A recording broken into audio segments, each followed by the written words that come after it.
Good. When we come back, we're going to be putting it into the pan and cooking our cake. So come back after this message from our... Hello everybody, Hello. I'm Sharky, and this is my friend Sam.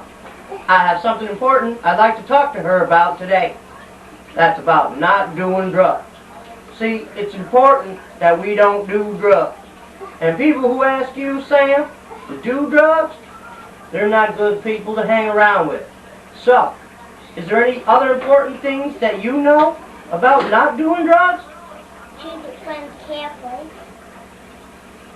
That's right.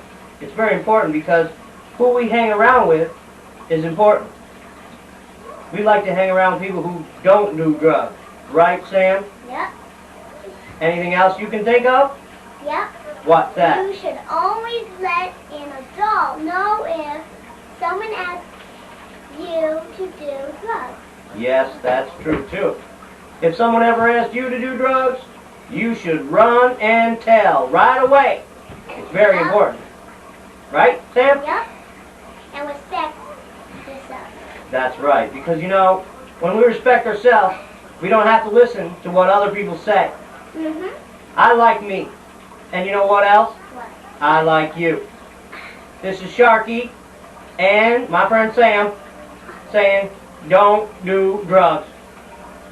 Thank you. Give me a kiss, babe. Now back to Sam's kitchen. Hi. Welcome back to Sam's Kitchen. Today, well, since we already did that stuff before, I put it all in. But now, we take a bowl and put a little bit of oil, and this is what we do. We put a napkin, a little piece of napkin, and swirl the oil around it, and then put a little bit of flour on it, and push it back and forth. But right now, we're going to pour half of this, a little bit, into this.